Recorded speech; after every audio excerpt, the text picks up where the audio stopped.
The South African cricket team for the 1999 World Cup in England and the Netherlands was overflowing with talent.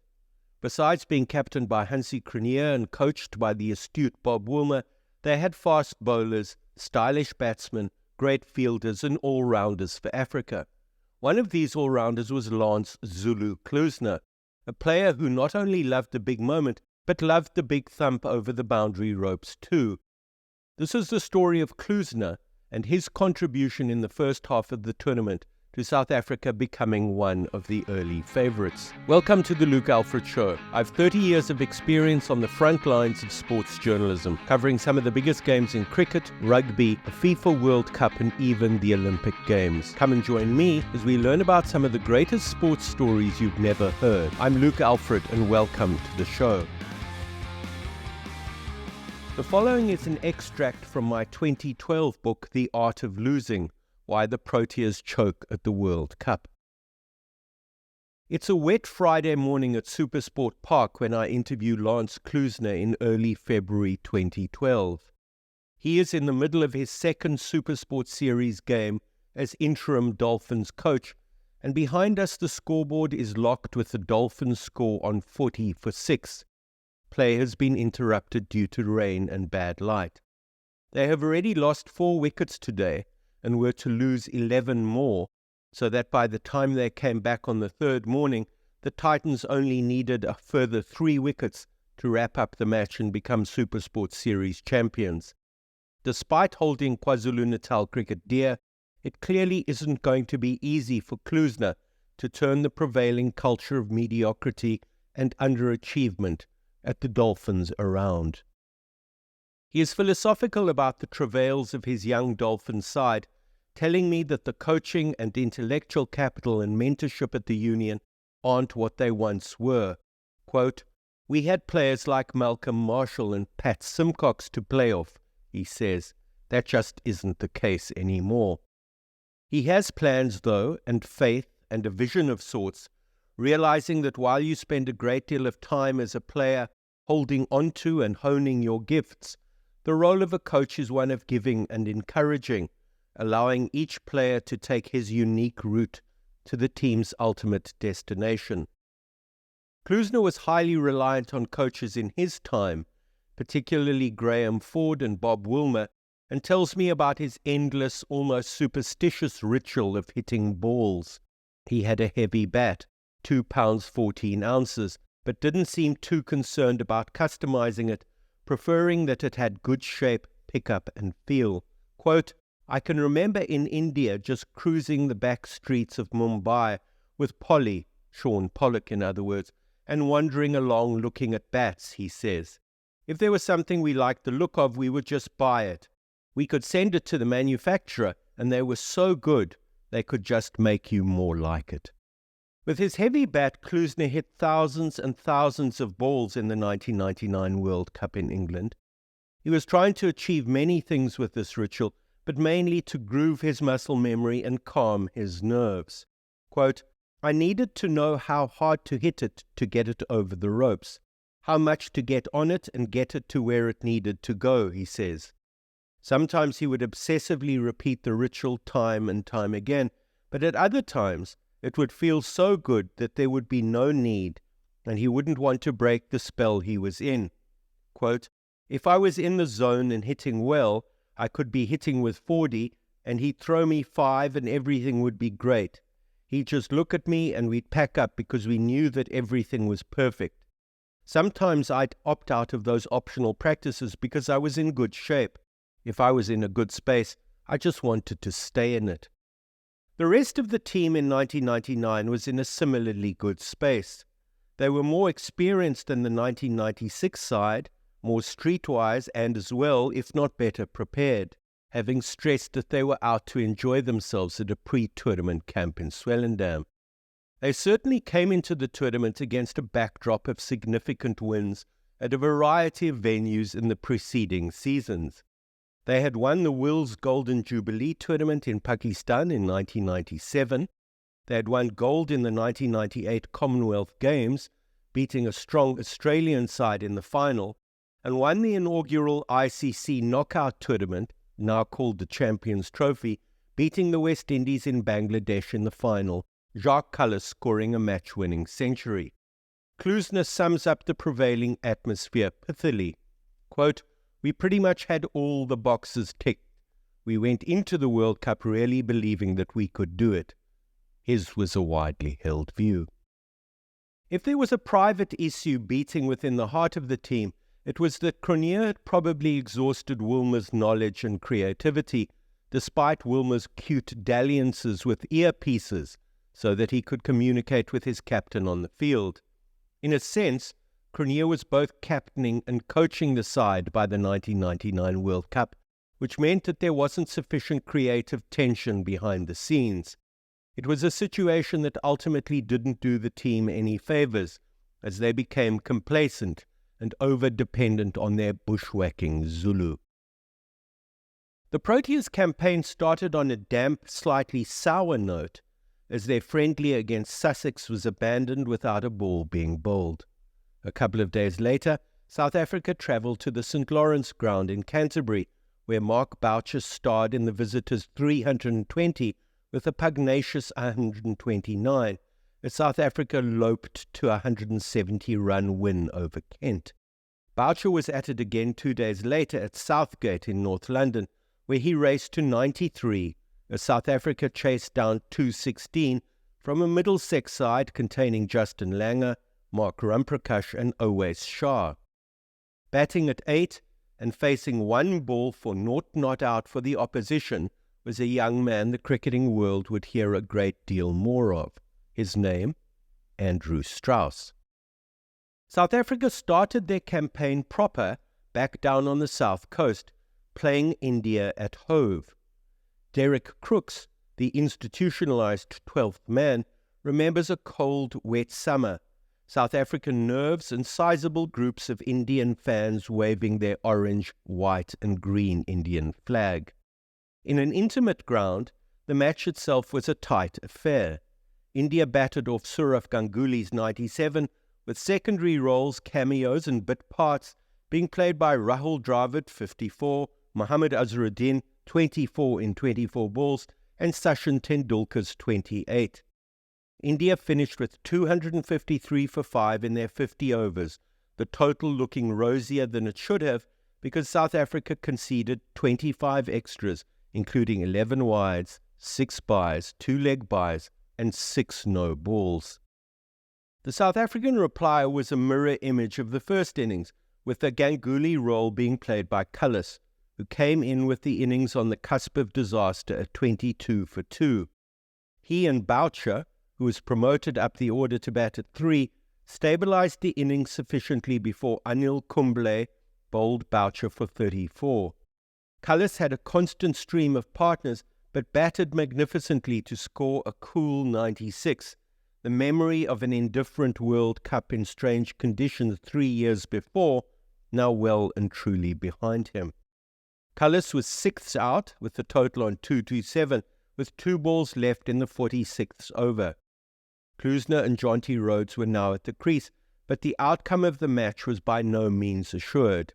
Quote, "My impressions are that Lance ended up saving us and that Ganguly batted very, very well," remembers Crooks. Lance got 3 quick 4s at the end, and that's what changed the game.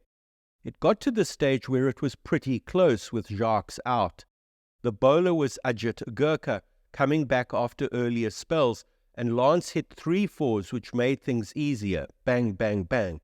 At that stage, we needed a runner ball, and it secured us the win. 4 days later, and it was subcontinental opposition once again, this time in the form of Sri Lanka, the South Africans having wisely decided to leave their earpiece experiment behind them at Hove. The match took place at Northampton in the Midlands, and once again Klusener was out on the field, hitting balls and getting the feel for the parameters of the tree-surrounded ground, not all of which had come into leaf. Quote, "I always liked to know where the short boundaries were and which way the wind was blowing," Klusener explained. "It really helped me to work things out." South Africa lost the toss and Arjuna Ranatunga asked them to bat. The innings was in immediate danger as South Africa plunged to 24 for 3 against some determined bowling by Chaminda Vaas and Pramodya Wickremesinghe. Throughout the morning, the innings continued its merry lurch, threatening to spill out of control before regaining some measure of composure, then repeating the pattern. When Daryl Cullinan went 1 run short of a priceless 50, though, the innings was in mortal danger. He was caught on the boundary by Vaas off Mataya Muralitharan, and although there was a possibility that Vaas may have stepped onto the boundary rope in taking the catch, South Africa was stranded hopelessly on 122 for 8. Their only hope was their talismanic Natal left-hander batting at 8. Klusener enjoyed batting lower down the order in England. Indeed, he told me it was the only place to bat, because by that stage the ball had stopped swinging and seaming around and it had become a little bit older. The Sri Lanka match certainly confirmed Klusener's analysis. First with Steve Elworthy and then with Alan Donald, the South African tail managed to edge the innings towards 200, finally finishing on 199. Keeping still in his crease rather than shuffling around in order to give himself room, Klusener opened his scoring with a blistering cover drive off Muralitharan for 4. It almost took Upal Chandana over the ropes with it. He was very good during the innings at exploiting the shorter boundaries directly behind the wicket and played some searing straight drives, including one scorcher off Sanath Jayasuriya as he romped to a 45-ball 52 not out. Up until the innings' final over, though, his knock was important but not particularly hurtful to the Sri Lankans.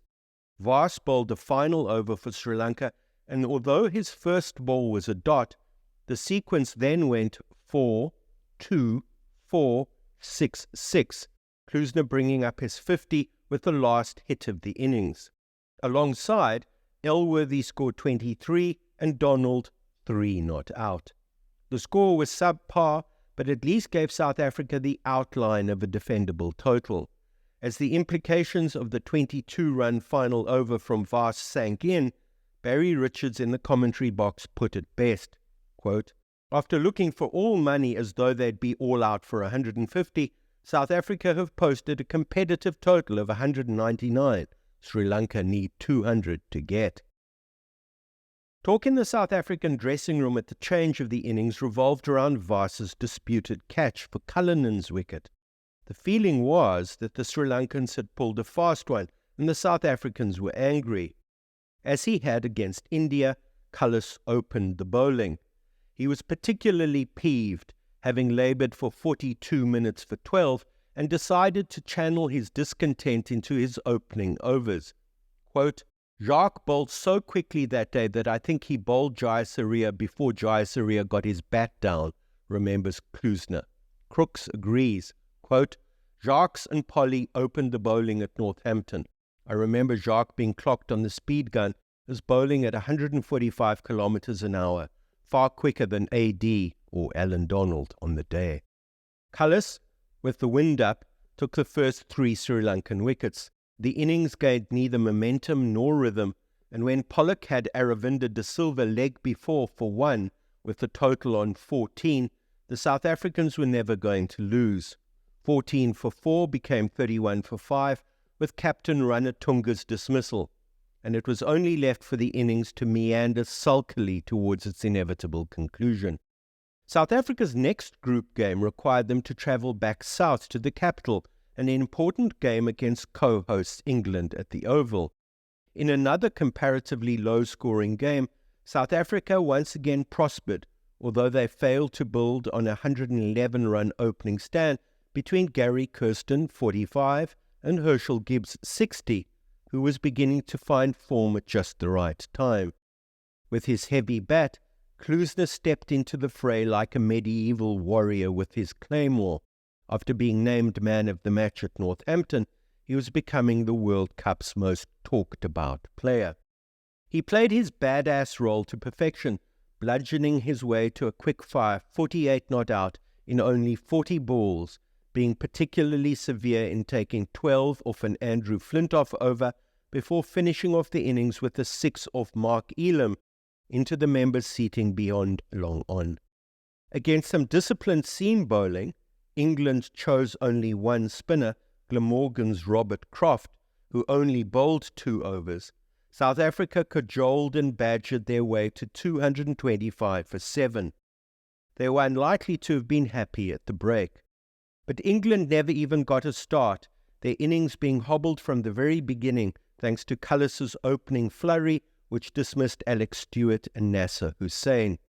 With Donald in sublime form, taking 4 for 17, England simply disintegrated, the match collapsing into bathos and anticlimax before a large Saturday London crowd. England's best scores were 21 apiece by Graham Hick and Neil Fairbrother. Quote, Donald was magnificent when he took over from the 2 new ball bowlers, Callis and Elworthy, wrote Colin Bryden in the following day's Sunday Times, 3 for 14 in 6 overs. When he rested, the match was as good as over.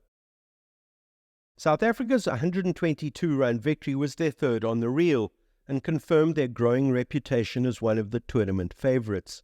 In the other half of the draw, Australia was still short of their best form, while, of the other favourites, Pakistan were also looking threatening.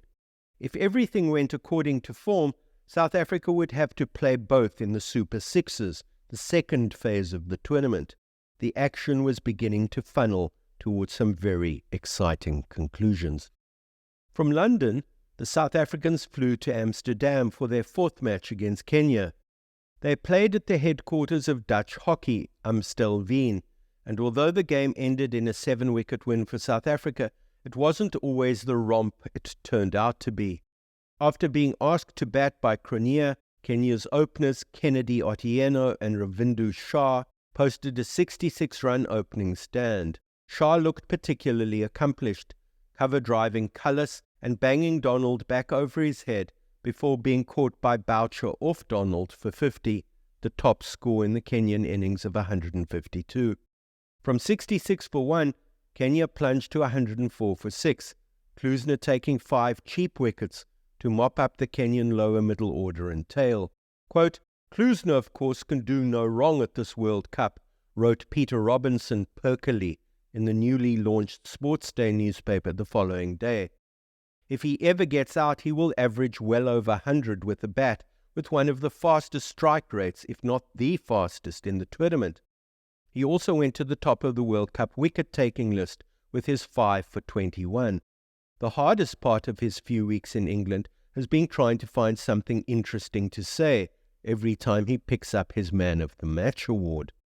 After the Kenya game, the team gathered at their Amsterdam hotel to watch the 1999 UEFA Champions League final between Manchester United and Bayern Munich at Barcelona's Camp Nou. The game, witnessed by 90,000, was refereed by the instantly recognizable Pierluigi Collina and preceded by opera singer Dame Montserrat Cabal's rendering of Barcelona. United were almost immediately behind to an early Mario Basler free kick until shortly before the end, when Teddy Sheringham hit home after Ryan Giggs had scuffed his shot towards goal. With the equaliser forcing extra time, the winning goal was scored by United's Norwegian substitute, Ole Gunnar Solskjaer. Bayern's Nigerian defender Samuel Kufor banged the turf in frustration, and United's stand-in captain, Peter Schmeichel, did cartwheels of delight as United captured the treble. The South Africans saw United's victory as an omen, believing they could win the World Cup as United had come from behind to win European football's ultimate crown. The Proteas had been away for a month, and United's victory gave them a fillip at what they believed was just the right time. Their next match was against Zimbabwe in Chelmsford, and if South Africa won it, they would surely confirm their status as the competition's form side. Wilmer, though, had a word of warning. Speaking before the tournament, he saw a likely semi-final as providing the major hurdle. Quote, "If South Africa do get into the final, we will win it," Wilmer told the Sunday Times' Bryden. "I'll back our team against any team in the world. Getting into the final is always going to be the problem. When you get there, It's a fantastic occasion, and our players have shown that they can win big games. The South Africans weren't the only World Cup cricketers to be inspired by the Champions League final and United's fairy tale mugging of Bayern late in the game. Across the North Sea in Durham, Steve Waugh, the Australian captain, watched the final prior to Australia's group stage game against Bangladesh the following day. He ordered a club sandwich and a Coke from room service and settled down to watch. He was inspired and lifted by United's come-from-behind win at a stage in the cricket tournament when the Australians were yet to find themselves. Indeed, they were to finish last in their group as they progressed through to the Super Sixes, meaning they would need to beat India, Zimbabwe and South Africa for a place in the semi-finals. Quote, "Right then and there I lifted, realizing it was only willpower needed to steer us out of trouble," Waugh writes in his autobiography, Out of My Comfort Zone. As captain, I had to lead the way. Deep inside, I wanted and knew that I was going to play a part in something special. While the Aussies were playing Bangladesh in Durham, the South Africans were playing Zimbabwe, the kind of tricky fixture that must be negotiated but no one particularly likes. Their skipper, Andy Flower, won the toss and decided to bat, an astute decision under the circumstances, suggesting that the Zimbabweans realized that the South Africans were vulnerable to the mounting pressure of a chase. Neil Johnson, the Zimbabwean opener, batted until the 39th over for his 76, with the Zimbabwean upper order supporting him with priceless 20s and 30s. Johnson was out with a total on 170, but his teammates managed to cobble together another 63 runs before the close of their innings.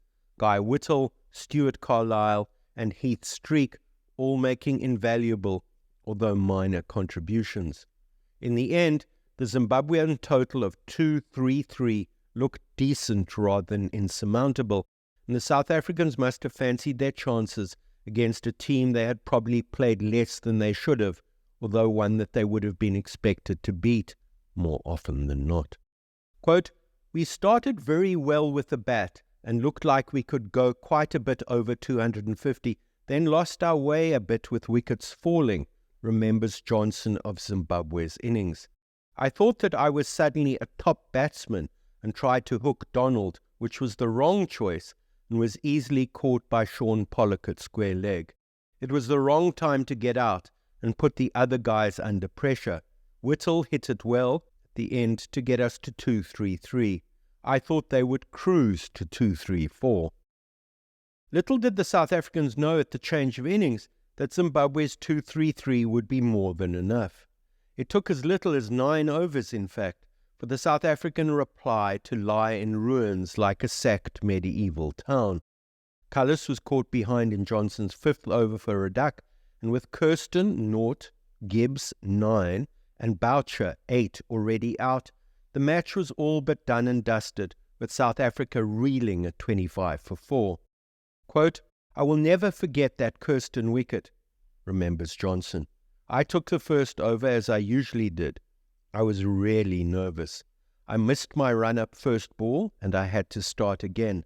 Having a left-hander on strike and this ball that swings a lot, if I aimed too straight it might swing down leg, and if I aimed too wide it might not swing back and be widened.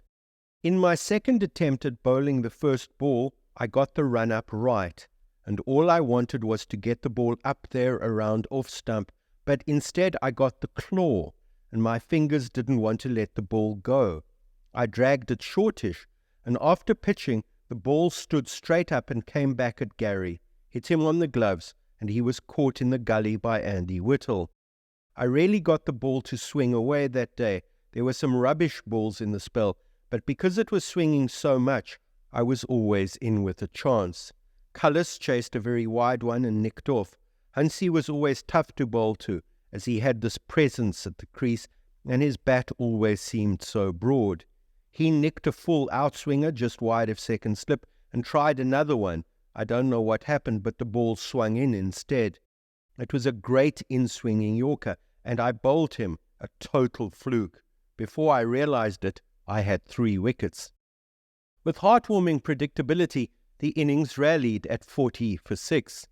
Cullinan, who had watched Cronje and Rhodes come and go, batted doggedly for just under an hour and a half to score 29. Although Cullinan tried to erect a platform from which a victory assault could be launched, Johnson thinks that the match-winning spell had already been bowled to him by the Zimbabwe leg spinner, Adam Huckle. Quote, Adam went for virtually no runs, remembers Johnson. I'm not sure if he got a wicket. He didn't. His spell finished 10 overs, 1 maiden, 0 for 35. But he built incredible pressure on Darrell and the rest of the South African team. He had plenty leg before shots turned down, and he bowled a great spell. Adam really turned the screws. With Cullinan's departure and the score on 106 for 7, Pollock and Klusener came together for the best South African partnership of the match. They put on 43 for the 8th wicket, enough to give the South Africans an unlikely sniff when they hardly deserved it. Although both scored 50s and Klusener was not out at the end, Klusener ran out of partners and the South Africans closed their innings on 185. They could have batted for a further 16 balls, but it wasn't to be, as the Zimbabweans swung the ball when they bowled and fielded with energy and courage. Quote, people were saying that England had learnt nothing from what they called a dull affair against us, the Zimbabweans, and that rankled, said their skipper Alistair Campbell afterwards. Now if England don't qualify, which they didn't, they'll shoot us. Johnson remembers that the Zimbabweans didn't count their chickens until Donald was out, particularly with Klusener, the player of the tournament thus far, still batting. Quote, it was only when Allen got caught at mid-off that I knew we had won, says Johnson. That Klusener is a frightening cricketer, and he never accepts that he's lost. He was standing there, tapping the top of his grip, looking around the field as if he was saying, all right, Jono, you've had your fun. I'd played with him for so long and knew him so well that I knew he could still win the game for South Africa. I didn't want to catch his eye. He was so calm. Just give me the strike. Don't worry about a thing. I could imagine him saying to Allen in that last partnership for South Africa. He just had so much belief in his ability to finish off a game. That final Klusener-Donald stand was a premonition of the fateful partnership between the two self-same batsmen in the semi-final against Australia, although the Zimbabweans were simply relieved that Donald guided Henry Alonga into Streak's safe hands at mid-off. They were petrified that Klusener would somehow manage to conjure up a win when victory would have been impossible. They had seen it too many times in the tournament already. Quote, there was a point in the game where I still had a few overs to go, and Andy Flower and Alistair Campbell were chatting and deciding who would bowl the remaining overs, remembers Johnson. At this stage, I'm fielding in the ring, but looking for the furthest boundary to run to, so I don't catch the eye of the captain. Instead, he tells me to warm up to bowl the next over to Lance. Bowling in the death overs is not the greatest at the best of times, but to Lance it is truly frightening. Lance has known me for a long time and knows bowling is not my favourite thing. My back is turned and all I hear is, Jono, I am waiting for you, in this deep, slow voice. Afterwards, the Zimbabweans had the party of the tournament. Crooks remembers walking into a smoke-filled room, the festivities already in full swing. He was barely able to recognize anyone. Quote, we played bad cricket all round in the Zimbabwe match, he says. That Chelmsford wicket was a 250 wicket and we got 185 on it. It was a bitter disappointment losing to Zimbabwe. Johnson remembers the party, but in greater detail. Quote, one thing about that Zimbabwean team is that we knew how to celebrate, he remembers. The SA boys didn't stay for a drink afterwards. I didn't blame them. We were seriously loud and overboard excited. We drank all the change room drinks, and then we went down the road to a small pub under a railroad bridge and invited all the Zim supporters that were there and all the Zimbabweans that were living in London and had come to Chelmsford as well. It was like a home game for us, and we had massive support. Even a few South Africans suddenly became Zimbabweans for the night. I am sure it was on that tour that we were given a few cases of Scrumpy Jack cider for every game. I'm not sure if any other team drank it, but we sure did, and usually grabbed the opposition's quota of ciders as well. It was a massive night. Crooks takes it one step further and argues that it's possible that the match was thrown. He can't corroborate anything but says he has a hunch. While this is easy to dismiss at a certain level, his logic is sound. In a manner of speaking, South Africa could afford to lose in Chelmsford because they had already progressed to the tournament's next round due to their opening 4 wins. Good money could have been made on long odds given by the bookies for an unlikely Zimbabwean victory. When I ask him if he is talking out of disappointment or if he really thinks the match was thrown, Crooks was confined to the sidelines for the entire tournament and so had reason to be frustrated. He replies, quote, "No, I believe, in retrospect." Crooks is of course referring to the match-fixing revelations that started to surface in South Africa at the end of the following season. That home season for South Africa saw England on tour and what was to become the infamous declaration test at Centurion, where contrived declarations by Nasser Hussain in the England's first innings and Cronje in South Africa's second saw a young Michael Vaughan leading England to a narrow victory in the 4th innings of a rain-tormented match. Shortly after England's departure, South Africa embarked on a 2-test, 5 ODI tour of India and a subsequent triangular tournament in Sharjah with Sri Lanka and Pakistan. Several matches in the Indian ODI series, most notably the matches in Nagpur and Faridabad, were ruled suspicious by the King Commission. For example, the Nagpur ODI was the match in which Gibbs forgot to lose his wicket as he was having too much fun. Cronje made overtures to Peter Strydom, Nicky Boyer and Henry Williams elsewhere during the season, his intention being not so much to throw matches per se, but for them to collude in such a way as to make bookmakers and spot fixers a killing. As far as the Zimbabwe game in the World Cup is concerned, Crooks has always found it strange that Johnson managed to take 3 wickets, although this might be slightly mean-spirited. Quote, "Neil and I go back a long way. He was at Howick Junior School, and we played in the same Perm week, that's the Natal Primary School side. He then went off to Grey in PE, but I knew him as a bowler, and he was no more than military medium. I was always surprised that he did so well with the ball in that Chelmsford match." Johnson's 3 wickets included those of Kirsten, Cullis, and, incriminating in Crooks's view, Cronje. He doesn't say it in so many words, but the suggestion is clearly that the Cronje wicket raises more questions than it answers. Crooks was cast in the role of the perpetual outsider throughout his international career, and his story is a salutary one. A fine schoolboy cricketer and a Natal under-20 rugby player, he believes his introversion made Wilma uncomfortable. Quote, "He didn't know how to read me," Crooks says. "I was quiet. I behaved the same whether I was taking wickets or not." Crooks's down-to-earth ordinariness probably cost him any number of ODIs.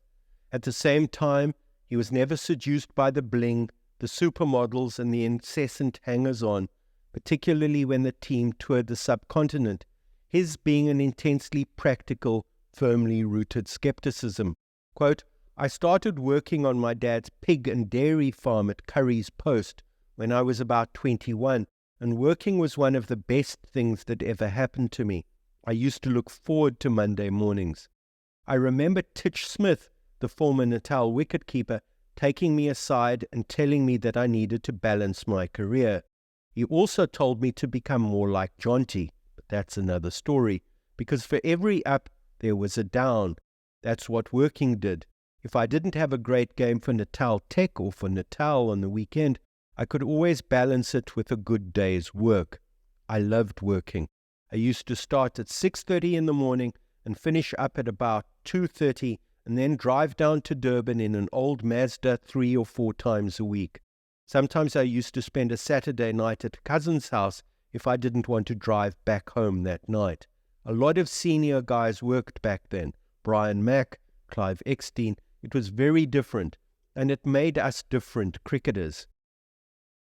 Crooks was essentially an amateur cricketer bobbing uncomfortably on professionalism's choppy ocean.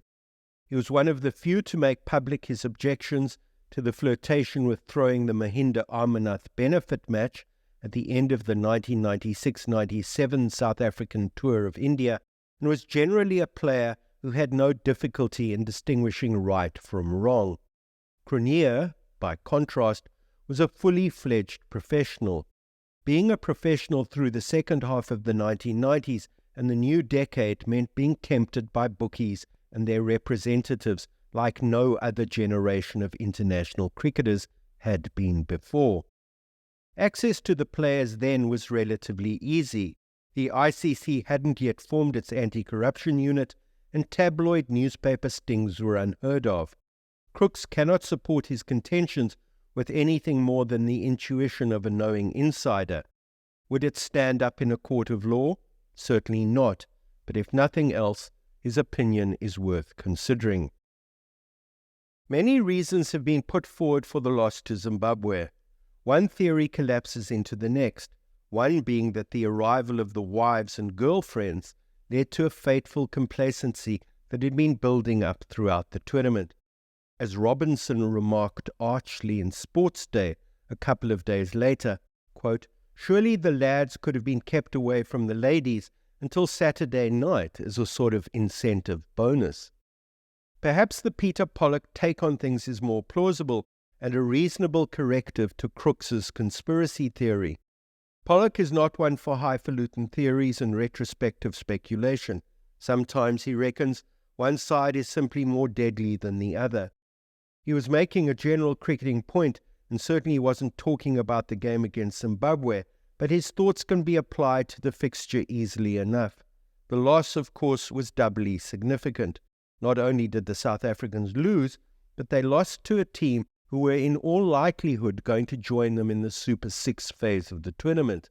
This was important because points won against fellow Super 6 participants could be taken through. Points won against teams that didn't progress were left behind. So had South Africa managed to chase Zimbabwe's total successfully, much of the subsequent angst could have been avoided. The Zimbabwe match signalled the end of South Africa's preliminary round. Having won 4 of their 5 first-round matches, this was a fine start to the tournament, but in passing into the Super Sixes with India and Zimbabwe, they managed to haul only 2 points into the next phase. Here they needed to play Pakistan, New Zealand and Australia to determine which 2 teams from their group would progress into the semi-finals. Pakistan were first up, and so, in early June, Cronje's troops travelled to the East Midland town of Nottingham for one of the most eagerly anticipated matches of the tournament. While their batting looked febrile and thin, Pakistan's attack was one of the best in the competition. Wasim Akram and Shoaib Akhtar opened the bowling, with Azam Mahmood and Abdul Razak providing the seam and swing. Rounding it off, Saqlain Mushtaq provided off-spin as well as his well-disguised doosra, a delivery that had so flummoxed the South Africans a couple of years previously that Wilmer had used his camcorder to record images off television in a Pakistani hotel room, Daryl Cullinan being the recipient of Wilmer's high-tech savvy. The Pakistan attack was certainly well-proportioned, more than able to hold its own against South Africa's all-pace attack of Donald, Pollock, Cullis, Elworthy, Klusener and Cronje. The relative strength of the two sides' attacks was important because the match was one dominated by the ball. Akram, the Pakistan captain, chose to bat first after winning the toss, and his team were never quite able to rest free of some fine bowling by the South Africans.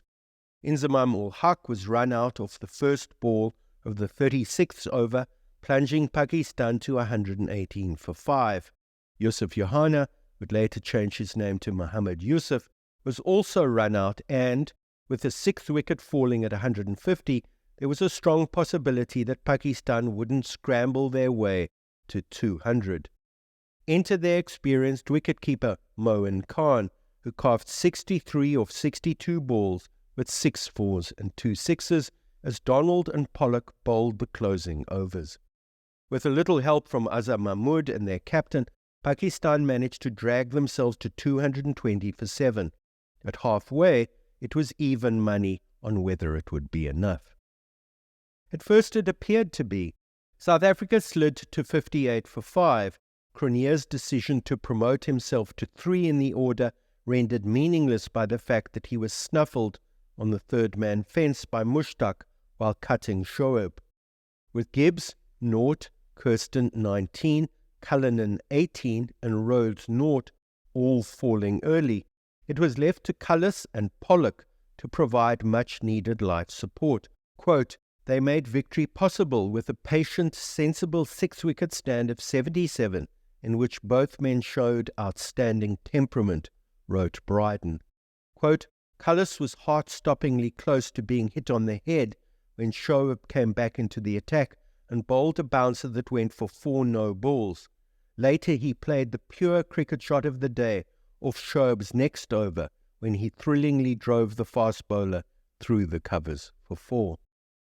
Pollock was 6 out for 30 off the first ball of the 37th over, bringing Klusener to the wicket to join Cullis, who was mixing his customary resolution with the occasional attacking flurry. At that stage, South Africa still needed 86 runs to win. There were 83 balls remaining.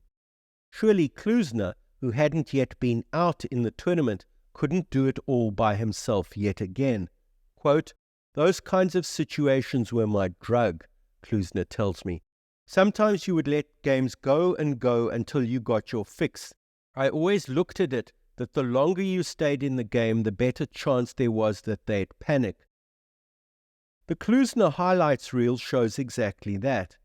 After having broken his bat in the previous game against Zimbabwe, Klusener showed no mercy, clubbing Shoaib and Akram for long sixes over the deep mid-wicket boundary and being equally severe on Mushtaq whenever he dropped the ball short. The crucial over from the South Africans' point of view was the 46th, bowled by Shoaib, a demonstration not only of Klusener's cold-blooded bravado, but also of his luck. The first ball from Shoaib was short-pitched and desperately quick. With only 5 overs to go, Klusener was obliged to go for everything, and so he swatted at it rather than playing an orthodox hook.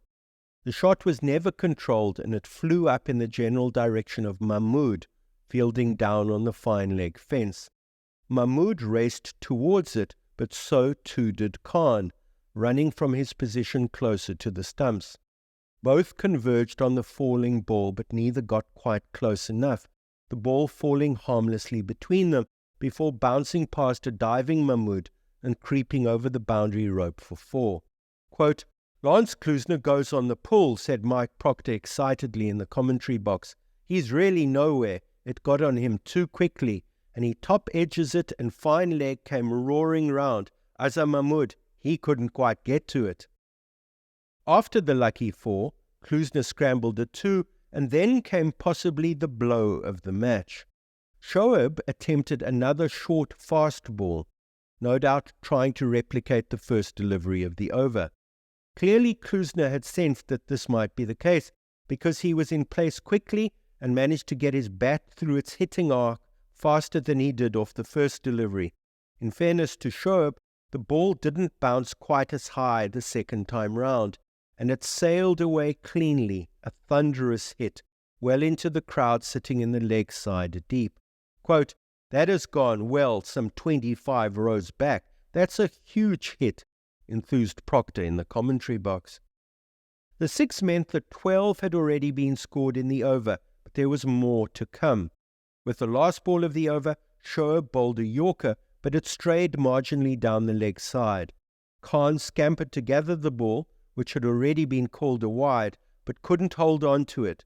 It spluttered down to the fine leg boundary. So fine, in fact, that Mahmood was unable to intercept it. 17 had been scored in the over, and suddenly a match that had seemed to be disappearing from their grasp was now within the South Africans' reach. Quote, "The worst thing you can do in those situations is to listen to the crowd, who want a 6 after you faced only one ball, says Klusener. It was bloody tough, and it got tougher through the tournament. It's in your face wherever you go. Klusener's incredible hitting in the 46th over split the match right open. There was work to be done, but South Africa duly won with an over to spare. Shoaib bowled only 9 of his 10 overs. He was due to bowl the final over of the innings, as Klusener scored the winning runs off Mushtaq. Off the last ball of Mushtaq's last over, Klusener smoked a delivery skywards, the bat seeming to twist in his hands. Saeed Anwar at deep mid-off was under the ball, but so long did it take to fall that a tie was achieved as Klusener and Boucher crossed. Anwar appeared to have a straightforward catch well under control as the batsman turned for the second, but oddly, he misjudged it and dropped it. The South Africans were delirious with happiness. 5 days later in nearby Birmingham, the South Africans played their second Super 6 match against New Zealand. After winning the toss, they put their top-order woes behind them, Kirsten and Gibbs fashioning a wonderful opening stand of 176 at just under 5 and over before Kirsten went out for 82.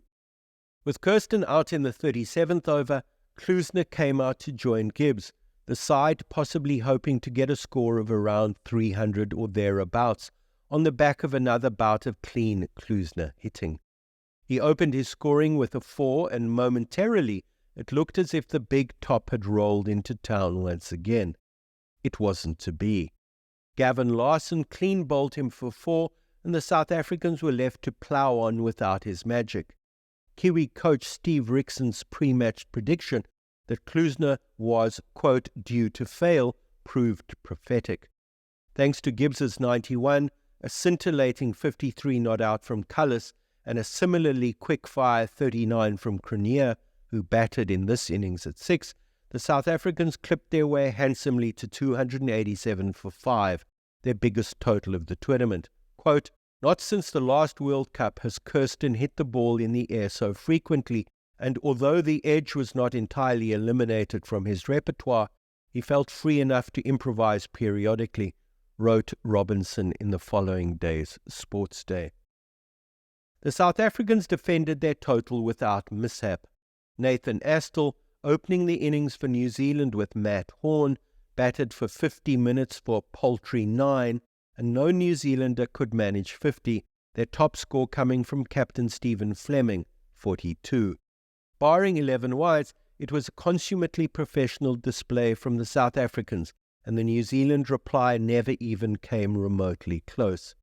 The Kiwis stuttered to 213 for 8 in their 50 overs, the South Africans deservedly winning by 74 runs.